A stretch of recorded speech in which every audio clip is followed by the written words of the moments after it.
Tu ne t'inclus point devant tel. Et tu ne le serviras point.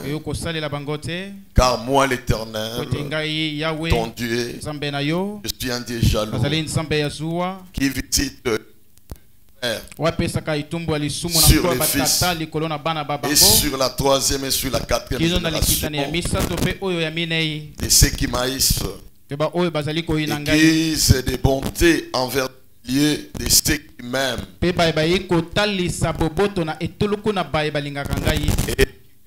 commandements. Voilà, vous pouvez vous mettre, que Dieu vous bénisse. Je vous remercie beaucoup. Nous sommes en train de continuer sur notre sujet. Et je pense que l'essentiel a été déjà donné.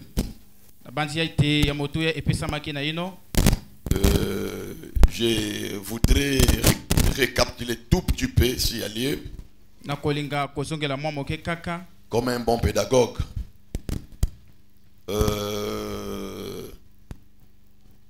J'avais donné un croquis ici. Et dans ces croquis, j'avais essayé de décorer, si vous voulez, comment est-ce que les esprits méchants fonctionnent. Non seulement les esprits méchants, j'avais montré aussi comment Dieu fonctionne avec ses anges. Quoique les tableaux n'est pas si grand pour pouvoir mieux voir. Et j'avais même donné la citation là où j'ai puisé cette idée. Pour que ça ne soit pas mon propre idée, mais que ça soit quelque chose qui est scripturaire. Et voilà, j'avais montré que en bas de ce croquis, ou à gauche, à droite par rapport à votre vie,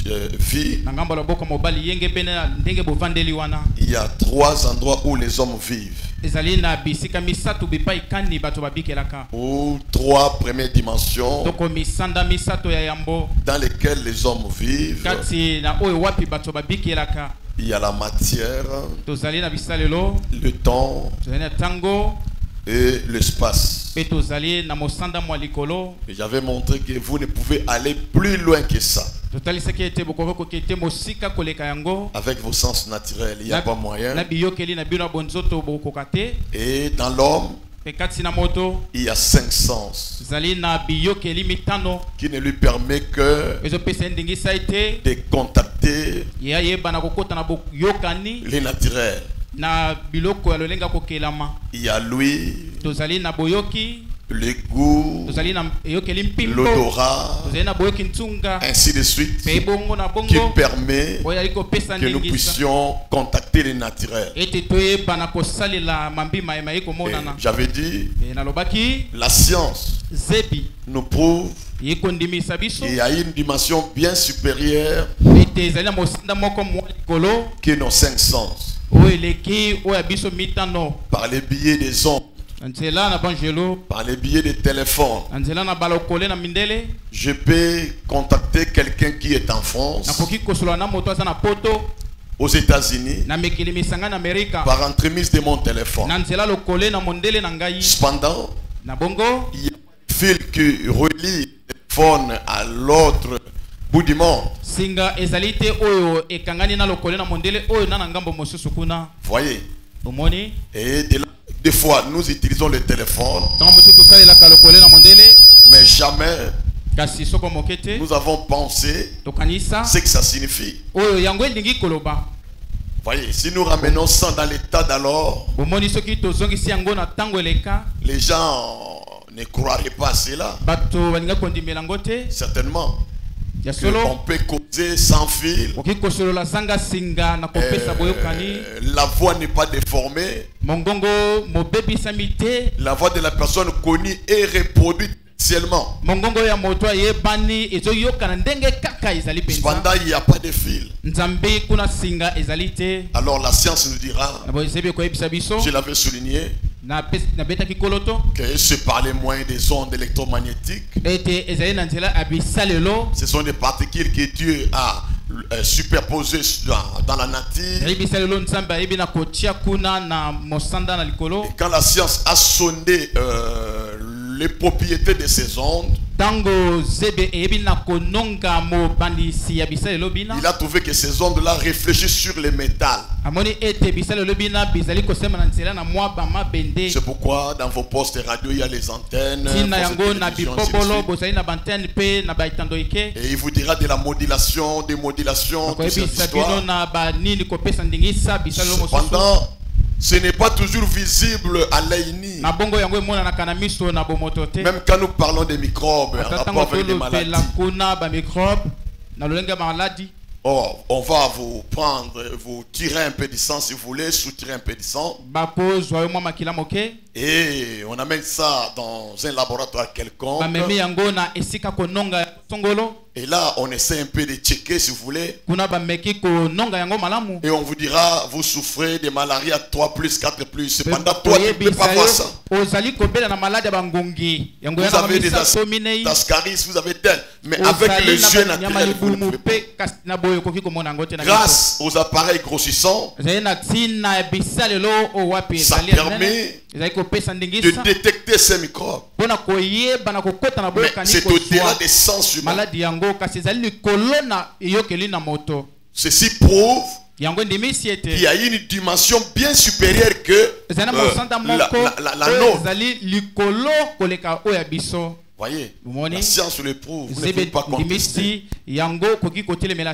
Seulement vous vous êtes habitué avec ça. Mais c'est un mystère. C'est un mystère. Que je téléphone avec ça sans fil. C'est un mystère. Et aujourd'hui, la science est allée très loin. Puisque vous pouvez même suivre même les images en direct. Comment est-ce que les images là entrent dans les téléphones? C'est un mystère. Voyez. Et j'ai montré par-dessus cela, il y a encore une zone plus bas que cela. C'est les 3 dimensions de Satan. En premier lieu, il y a les esprits des morts. Que les enchanteurs peuvent faire sortir et coller là aux hommes. Ce sont les esprits des morts sans Christ. Ces corps-là n'étaient pas vêtus lors de la mort. Et les enchanteurs ont toujours possibilité de faire sortir ces esprits pour leur fin. Et en bas là-bas tout petit peu, il y a les démons. Le monde de la démonologie. C'est là où j'avais essayé de prouver que il y a plusieurs sortes de démons. Comme aussi en Dieu, il y a aussi plusieurs sortes d'anges. Nous avons les archanges, les anges mineurs, les anges majeurs, le chérubin, le séraphin. Et les anges ont leur nom. Tel que l'ange Gabriel, Michael, il y a Absinthe qui contrôle les rivières. Ainsi de suite, il y en a comme ça. Et le diable aussi a des démons. Ils ont aussi leur nom. Mais nous n'avons pas besoin de chercher les noms des démons. Et nous n'avons pas besoin de chercher. C'est là où j'avais souligné qu'il y a des sirènes, il y a des monstres marins. Je lis la Bible, Psaume 148. Je lis Psaume 148 pour prouver le verset 7. Il y a des monstres marins qui nous les de l'Éternel. Et ces esprits percutent la terre Et ceux-là qui n'ont pas Christ sont influencés par de tels puissants. Et de là, j'ai essayé de monter aussi là-haut, un peu en haut là, au-dessus de l'échelle. Il y a ceux qui montent vers Dieu. Il y a premièrement le Saint-Esprit. Et deuxièmement, il y a les anges. Et troisièmement, il y a le troisième ciel. C'est Dieu lui-même. Si vous voulez lire le troisième ciel, c'est 2 Corinthiens chapitre 12 verset 2. Vous lirez chez vous. C'est là où c'est Dieu lui-même. Le trône de Dieu. Voyez.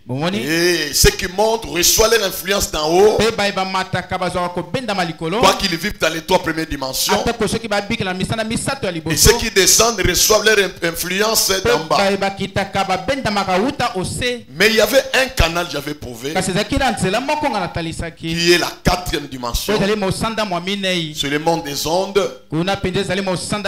C'est là où Dieu traverse. Vous pouvez le lire dans Psaume 5:5. Que Dieu emprunte le vent pour se promener. Et c'est le monde des ondes. Et Satan également emprunte la même voie. J'avais montré que quand nous disons nos prières ici, ce prière en montant, elle doit traverser à partir de la 4e dimension.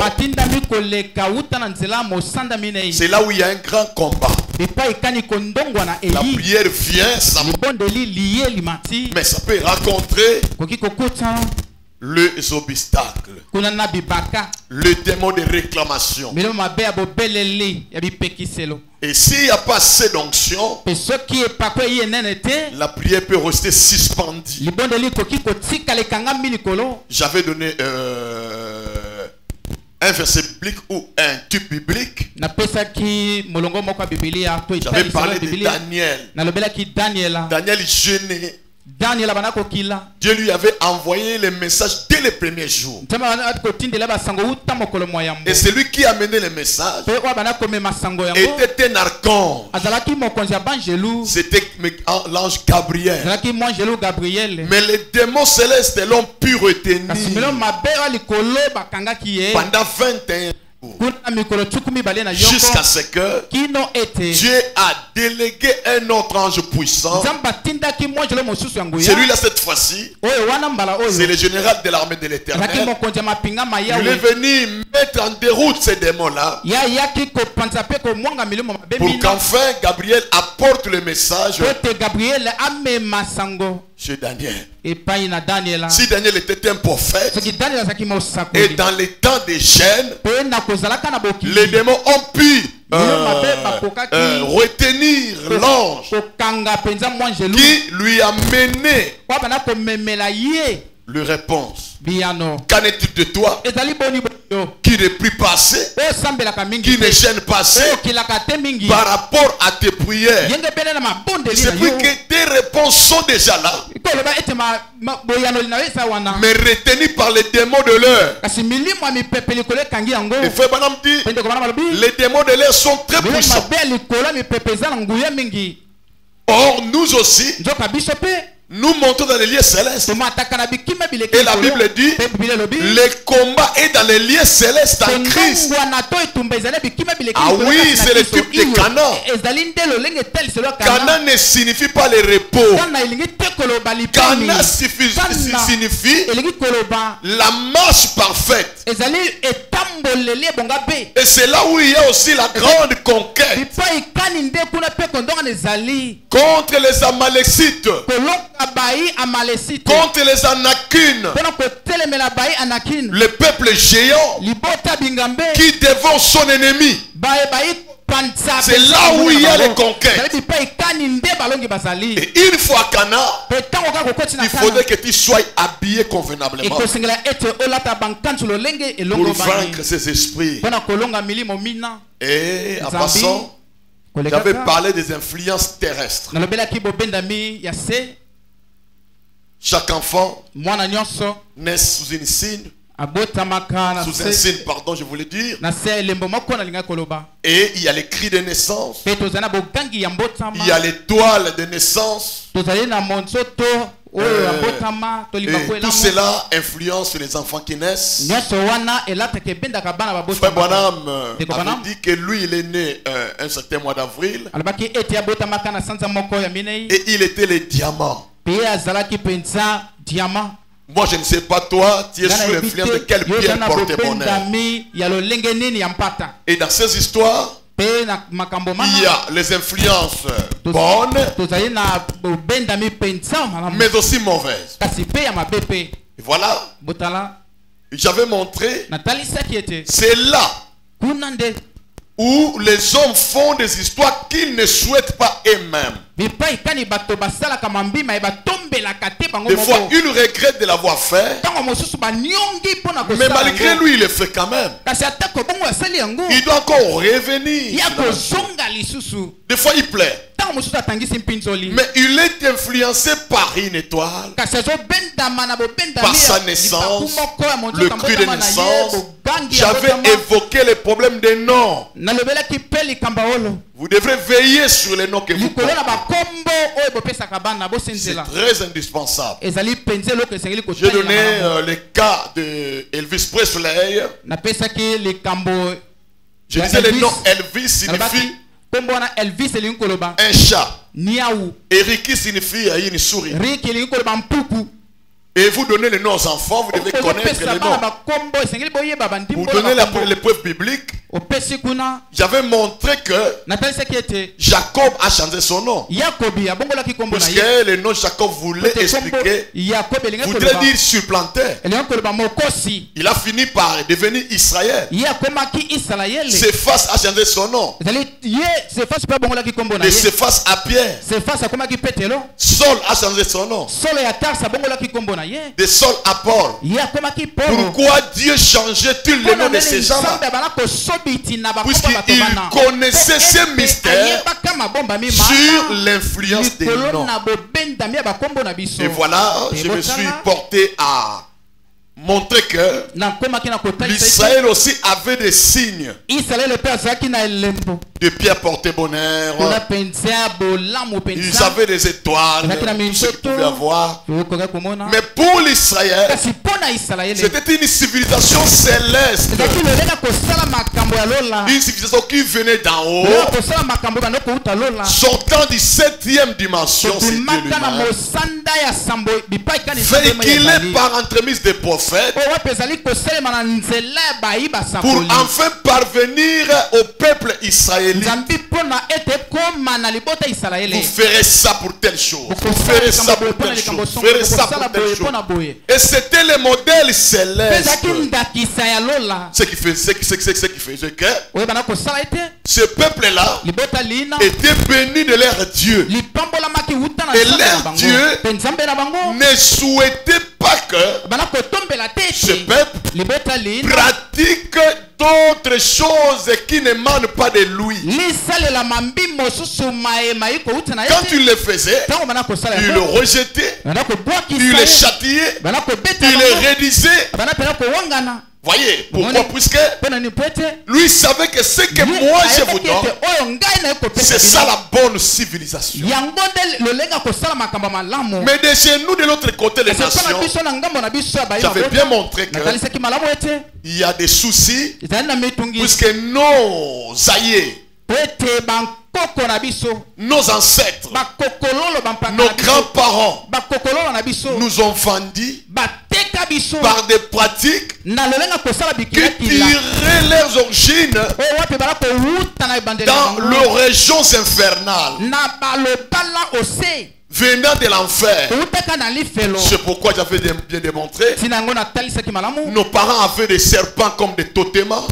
Des totems, pardon. Et il y avait des lions, des léopards, des escargots, tous ces genres d'histoires qui cartonnaient la vie de nos grands-parents.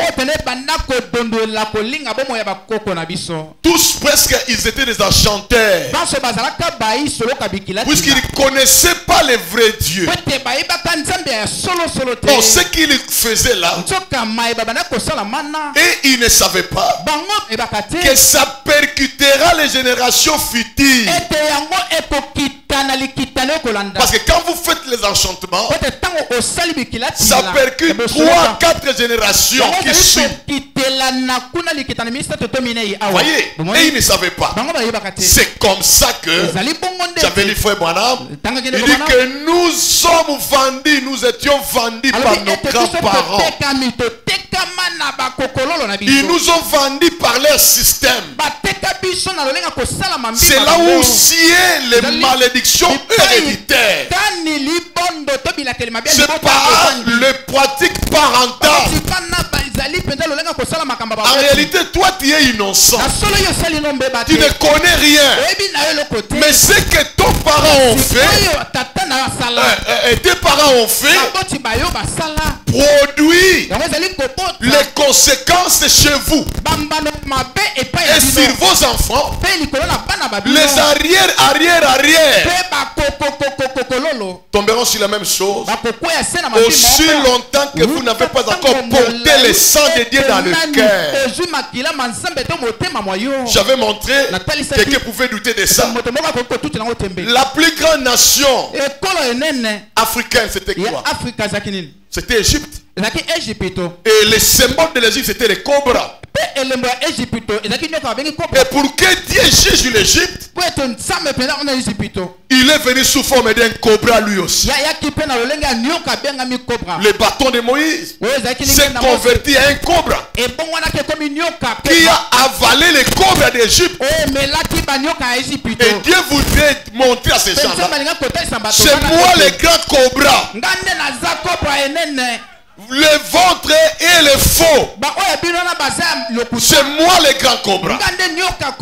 Et les Ninivites étaient les nations païennes. Et ils adoraient un dieu poisson. Pour que Dieu puisse les juger, il a permis à ce que Jonas soit avalé par un poisson. Et quand le poisson est allé vomir Jonas sur les bords de la rivière, les gens là, comme ils adoraient un dieu poisson, ils l'ont crié directement, puisqu'il est sorti du poisson. Et jusqu'ici, les nations n'ont jamais abandonné cette pratique. Chez nous, notre armoirie, c'est léopard. C'est un fauve. C'est un félin. Un animal qui attaque par derrière. C'est notre armoirie. La France, c'est les coqs, ainsi de suite. Donc les nations païennes continuent. Et les États-Unis, c'est l'aigle.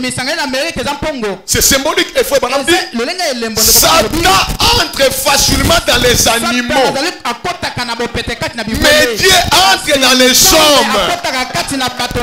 Alléluia. Je dois me oindre maintenant. Il faudrait que je m'arrête là. Tout de suite là.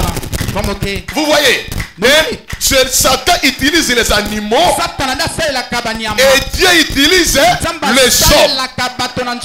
Et nos ancêtres nous ont vendus par cela. Et en le faisant, Dieu permettait qu'ils meurent par plusieurs sortes de maladies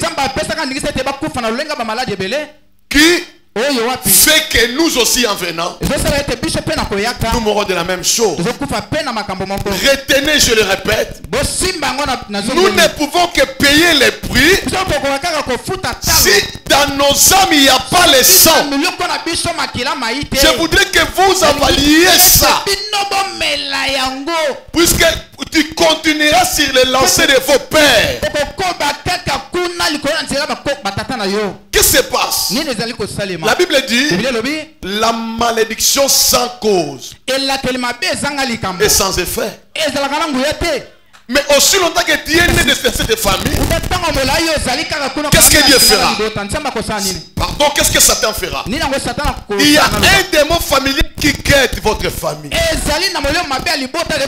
sous forme d'une influence que vos arrières ont laissé. Alors les démons vont t'accompagner sous forme d'un enfoutement pour que tu fasses quelque chose qui fera que les démons soient les gars dans vous. Pour qu'il entre en scène et qu'il soit légal.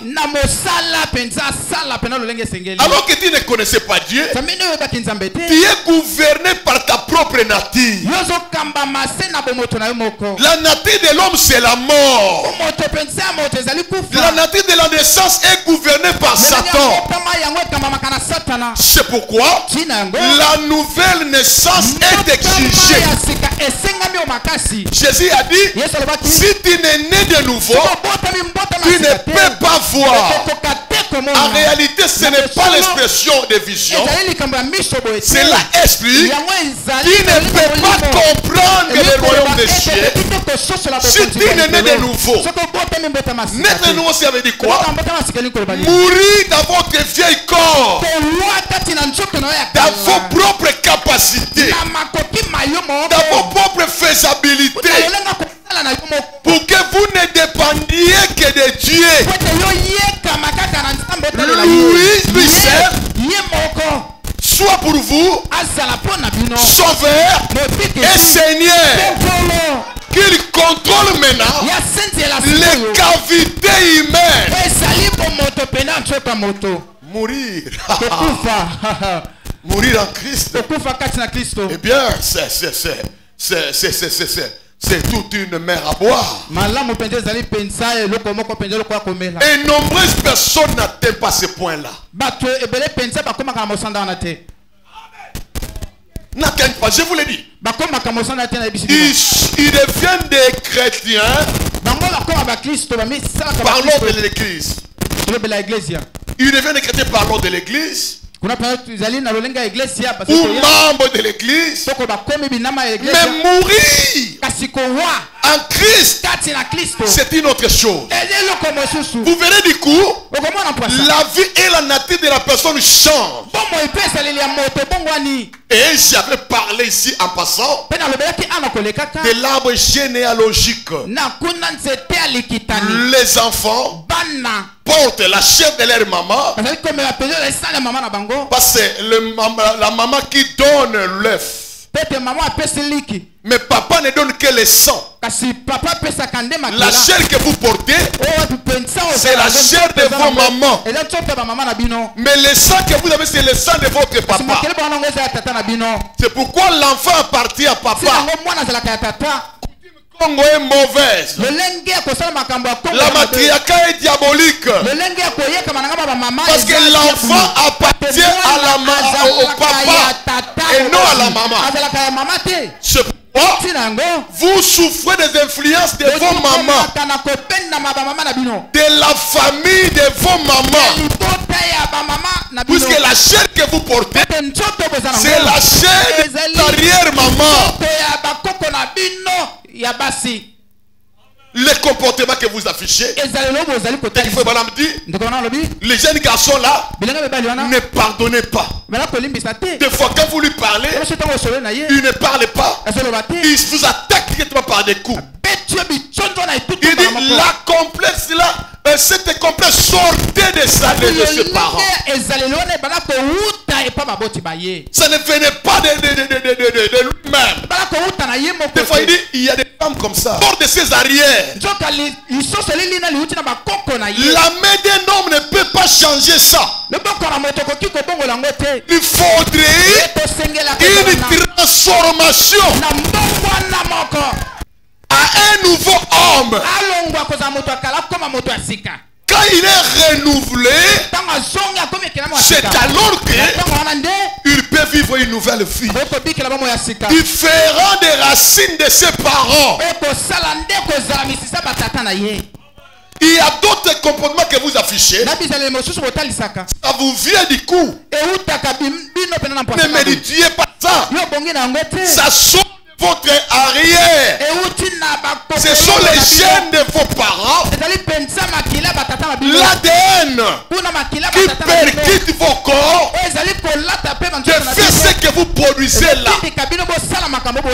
Et aussi longtemps que tu resteras toujours dans cette vieille racine, tu ne pourras jamais vaincre. Tu continueras à pleurer jusqu'à ce que tu peux te dire Dieu n'existe pas, puisque tu n'as jamais fait de changement réel. Quand le changement réel est, l'homme reconnaît que Dieu existe. Il reconnaît aussi les comportements de sa famille. Il dit que j'ai été dans cette échelle, mais maintenant là, je ne suis plus là-bas. C'est pourquoi la porte est portée. Ce n'est plus moi qui vis, mais c'est Christ qui vit à moi. Alléluia. Et frère Branham me dit, je ne me glorifie pas de mes ancêtres, puisque leur vie n'était pas un témoignage, mais je me glorifie de Christ qui m'a racheté. Il m'a fait ce que je suis aujourd'hui, et le lien de la famille est déballé. Alléluia. J'avais dit ceci, que vous veillez dans tout ce que vous faites comme comportement. Est-ce que le comportement là, ça s'encadre avec l'œuvre du Seigneur? Puisque tout ce que nous ferons, la Bible dit que nous le fassions au nom de Jésus. Alléluia. Mais pour le faire au nom de Jésus, il faudrait que Jésus te possède. Ce n'est pas toi qui le fais, mais c'est lui qui l'accomplit dans vous. Est-ce que vous me saisissez? Pour que vous ressuscitiez en Christ. Une fois ressuscité, vous ressuscitez dans la nouveauté de vie. Amen. Et c'est là où il y a la victoire. La victoire n'est pas dans l'imposition des mains. La victoire est dans la régénération. Puisque d'autres choses qui te lient, même si on priait, ça pourrait revenir aussi longtemps que les démons a toujours droit sur les corps là.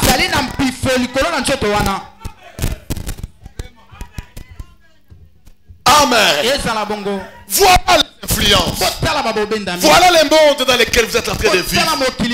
Il n'y a pas de l'espoir dans ce monde.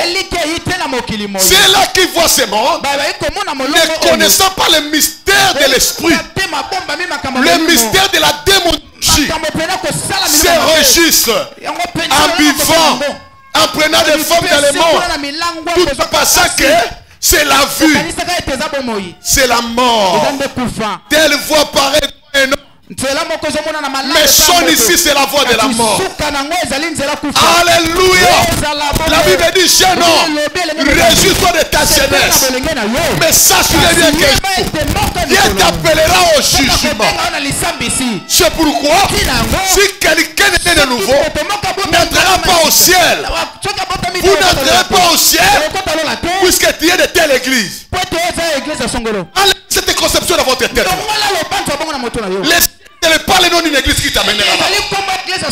Le ciel est dans le renouvellement de la vie de l'homme. C'est que la vie de l'homme soit renouvelée pour hériter enfin le ciel.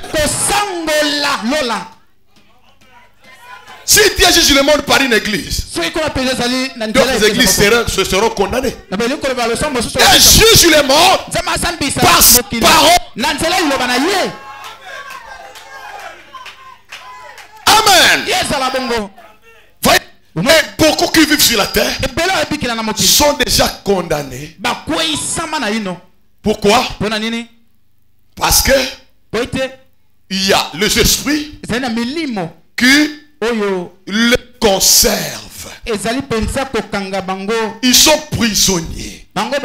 Soit des lois de leur famille, soit des lois de la nature, soit de l'étoile portée de son étoile, soit des qui portent son bonheur, pardon, et toutes ces choses-là comme ça. Et les gens sont enfermés dans ça, sans qu'ils ne sachent.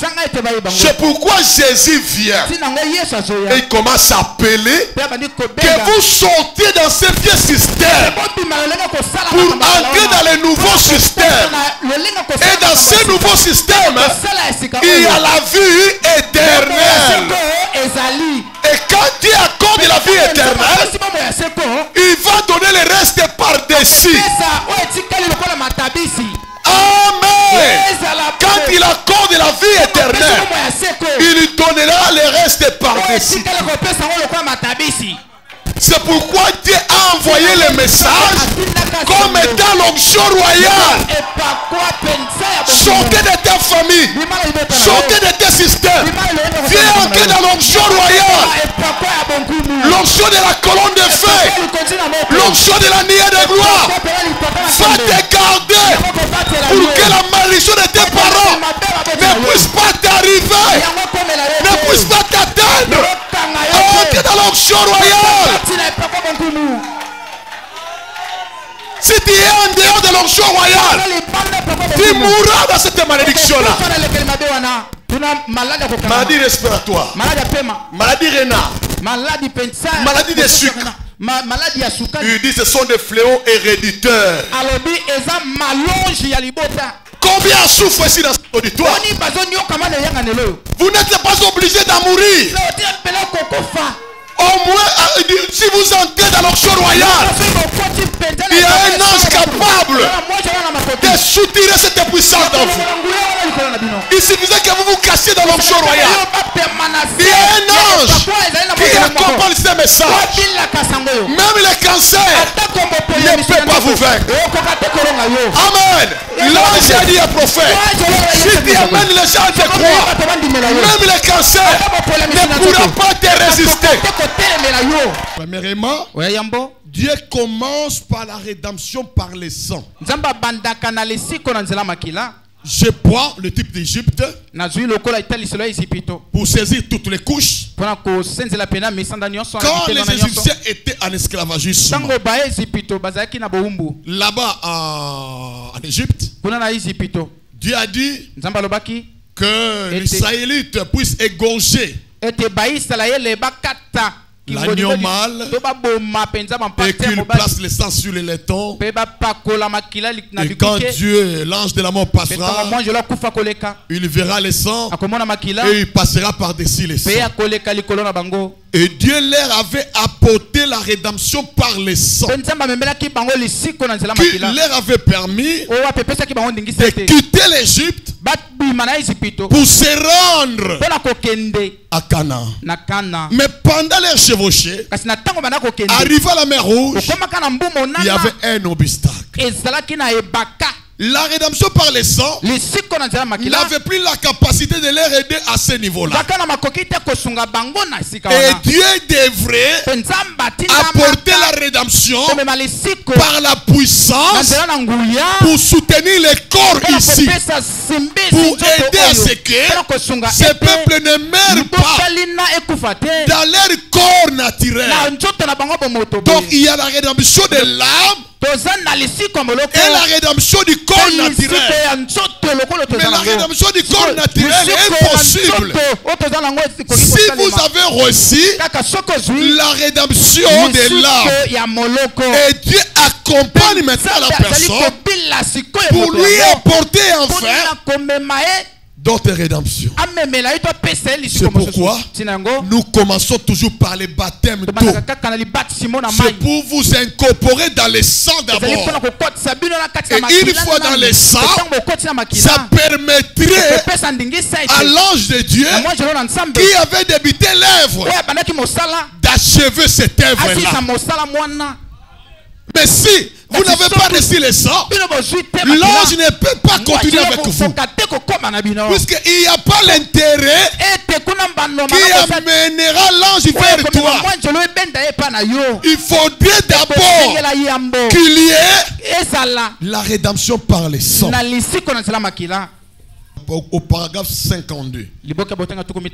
Pendant leur voyage dans ce pays-là, nous avons vu que Dieu avait établi un plan pour eux. Il a apporté la rédemption par le sang. Puis nous avons vu qu'il a apporté aussi la rédemption par la puissance.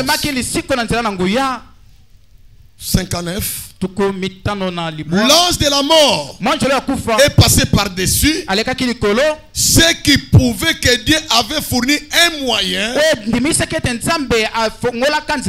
d'y échapper grâce à l'offrande du sang.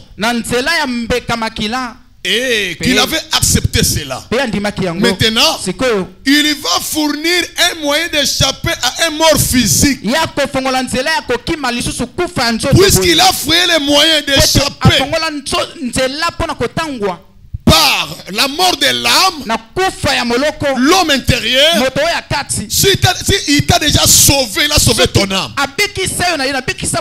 C'est même Dieu fera chemin par la rédemption, par la puissance, pour maintenant sauver votre corps physique. Quand il y a telle chose, il y a une loi héréditaire, il y a une influence quelconque, par celui qui est entré en vous, Dieu commence maintenant à travailler avec la personne. Comme il m'a crié, il m'a réussi. Maintenant là, je lui envoie la rédemption par la puissance qui fera que ce qui est dans son corps, ce qui vit dans son corps, soit dégagé. Quand il trouve le cancer, il le dégage. Puisqu'à l'intérieur il y a la vie. Quand il trouve la cécité, il le dégage. Puisqu'à l'intérieur il y a la vie. Donc il travaille dépendant de la vie qui est dedans. Dieu procure aussi la rédemption par la puissance. De même qu'il a procuré la rédemption par l'âme. Ah, c'est Moloko. Ah bon. Il procure aussi la rédemption pour les corps. Et ce matin, je suis venu pour que vous ayez double rédemption là. Premièrement par le sang qui permettra ainsi que la rédemption par la puissance s'incorpore. La rédemption par la puissance suit la rédemption par le sang. La rédemption par le sang, c'est la délivrance de l'âme. Et la rédemption par la puissance, c'est pour libérer ce corps, afin que ce corps soit libre. Puisque si tu as seulement reçu la rédemption par le sang, tu n'es pas joyeux. Aussi longtemps qu'il y a la maladie dans ton corps. Soit tu t'es marié, mais tu ne mets pas au monde. Si tu es à une malédiction héréditaire quelconque, quoi que dans ton âme il y a le sang, il faudrait maintenant réclamer à Dieu la rédemption par la puissance. Lui dire que Seigneur, j'ai déjà reçu la vie. Mais qu'est-ce qui fait que ma vie ne marche pas? Dans ce qui concerne le physique, je continue à souffrir. Écoutez. On dit que les biens de ce monde vont passer. Oui, nous savons. Mais il faudrait que je l'aide d'abord. Et puis que ça passe. Que je l'aide d'abord. Après ça doit passer. Si les gens ont des véhicules, il faudrait que j'ai aussi des véhicules. Pourquoi même je vais me badiner à Tutiba dans des histoires, les tonneaux ici qui nous conduisent ici. À la place des chaises, il y a des bancs. Et vous vous confinez là-bas. Toi, tu es né pour ne pas voir cela. Tu es né pour rester locataire et souffrir chaque jour. La Bible dit que le ciel et la terre appartiennent à Dieu. Mais s'il appartient à Dieu, toi tu es fils de Dieu. Où est ce Dieu qui t'a donné la vie dans l'âme? Il est où? Pour apporter la rédemption par la puissance. À ce que la voie naturelle s'ouvre. Amen. Puisque le Dieu que je crie n'est pas un Dieu de pauvres. Frère Branham dit, Branham Tabernacle avait commencé pauvre. Les gens s'asseyaient sur les bancs. Mais à un moment donné, il dit, Dieu vous a béni. Maintenant vous avez de belles voitures. Vous avez des comptes à banque. Il faudrait que vous ayez des comptes à banque. Amen. Il faudrait que vous en ayez. Frère Branham dit, je souhaite que vous ayez pendant votre pèlerinage une vie heureuse sur la terre. Recevez la vie heureuse. Recevez la rédemption par la puissance. Vous devez recevoir la rédemption par la puissance. Amen. Dieu a sauvé l'âme. Il doit sauver votre corps. Il doit vous libérer de n'importe quelle maladie, de n'importe quelle emprise. Quel que soit le nom de l'emprise, ce n'est pas tes efforts. C'est lui qui enverra un ange. Puisqu'en toi, il y a le sang du roi. Amen. Un fils des rois des rois. Où est cet ange qui avait conduit Israël, qui leur avait délivré là-bas devant Pharaon, puisqu'Israël portait le sang? Aujourd'hui toi tu portes le sang. Où est cet ange? Où est cet ange de Dieu qui doit porter le sang, la délivrance totale? Où est-il? L'ange puissant de Dieu, où est-il? J'ai besoin de le voir. Alléluia. J'ai besoin de l'ange puissant. L'homme à 90 kilos, il est pour l'église. Il n'était pas pour Branham seul, mais il est pour le corps de Christ. J'ai besoin de l'ange. J'ai besoin de l'ange. J'ai besoin de l'homme à 90 kilos pour apporter la délivrance au corps des hommes qui souffrent dans les prisons héréditaires. Que l'ange de Dieu vous visite. Que l'ange de Dieu vous touche. Que l'ange de Dieu vous délivre. Que l'ange de Dieu agisse au milieu de vous. Que la puissance travaille au milieu de vous. Que l'ange de Dieu entre en scène. Alléluia.